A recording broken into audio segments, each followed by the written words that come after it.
KKR টিমের তরফ থেকে অত্যন্ত গুরুত্বপূর্ণ দুটি খবর নিয়ে চলে এসেছি, যার মধ্যে একটি দুঃখের খবর এবং একটি অত্যন্ত খুশির খবর। দুঃখের খবরটা হচ্ছে কেকেআর টিমের ক্যাপ্টেন শ্রেয়াস আইয়ারকে নিয়ে, এবং খুশির খবরটা হচ্ছে কেকেআর টিমের স্টার প্লেয়ার রিঙ্কুকে নিয়ে। তার সাথে সাথে তোমাদেরকে এটিও জানিয়ে রাখি, কেকেআর টিমের প্র্যাকটিস ক্যাম্প তো শুরু হয়ে গেছে, তোমরা প্রত্যেকেই জানো। কিন্তু রিঙ্কুকে নিয়ে কী খুশির খবর এবং শ্রেয়াসকে নিয়ে কী দুঃখের খবর সেটি জানাবো। শ্রেয়াস কি ম্যাচের আগে টিম থেকে বাদ পড়তে চলেছে, কেন বলছি তা নিয়েও আজকের এই ভিডিওতে বিস্তারিত আলোচনা করব। কিন্তু তার আগে তোমাদের কাছে একটাই রিকোয়েস্ট, তোমরা চ্যানেলে প্রথমবার হলে অবশ্যই চ্যানেলটিকে সাবস্ক্রাইব করে নিতে ভুলো না, কারণ কেকেআর, আইপিএল, টিম ইন্ডিয়ার ক্রিকেট রিলেটেড সমস্ত কিছু লেটেস্ট ভিডিও তোমরা একটি চ্যানেলের মাধ্যমেই সবার প্রথম পেয়ে যাবে। হ্যাঁ ফ্রেন্ড, তোমরা খুব ভালো করে জানো কেকেআর টিমের প্রায় অধিকাংশ ভারতীয় প্লেয়ারই এখন মুম্বাইয়ের ডিওয়াই পাটেল স্টেডিয়ামে তাদের প্র্যাকটিস করছে কেকেআর একাডেমিতে। সেখানে শ্রেয়াস আইয়ার, নীতিশ রানে, রিঙ্কু সিংয়ের মতো বড় প্লেয়াররাও আছে, এবং তার সাথে সাথে সাকিব হাসান, সোহাস শর্মার মতো প্লেয়ারও আছে।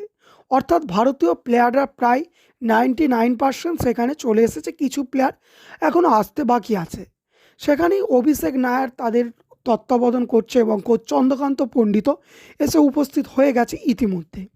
সেখানেই রিঙ্কু সিং ব্যাট করতে নামবে, প্র্যাকটিস ক্যাম্পে ব্যাট করতে নেবে। রিঙ্কুর পারফরমেন্স দেখে মুগ্ধ হয়ে গেছে কোচ অভিষেক নায়ার। হ্যাঁ ফ্রেন্ড, রিঙ্কু যথেষ্ট ভালো পারফরমেন্স করছে, ছক্কার বন্যা বইয়ে দিচ্ছে।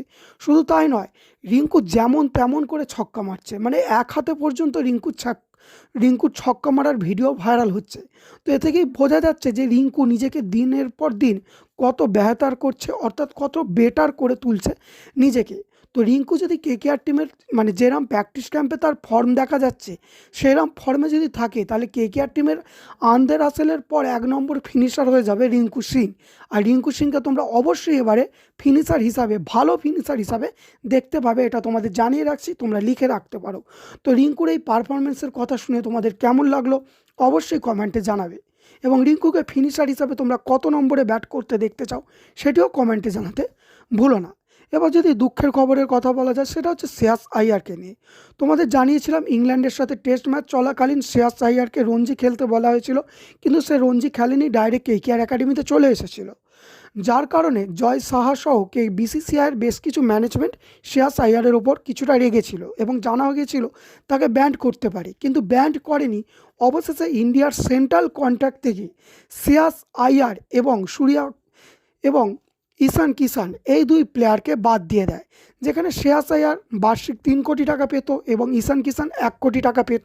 কিন্তু এখন যেহেতু তারা ভারতীয় টিমের সেন্ট্রাল কন্ট্রাক্টের বাইরে চলে গেছে, তাই ঈশান কিষানের 1 কোটি টাকা লস এবং শ্রেয়াস আইয়ারের 3 কোটি টাকা লস। শুধু তাই নয়, তারা হয়তো টি-20 বিশ্বকাপ থেকেও ভারতীয় টিমের বাইরে থাকবে, কারণ যদি তারা আইপিএলে পারফরমেন্স না দেখাতে পারে, যেহেতু বিসিসিআই রেগে আছে।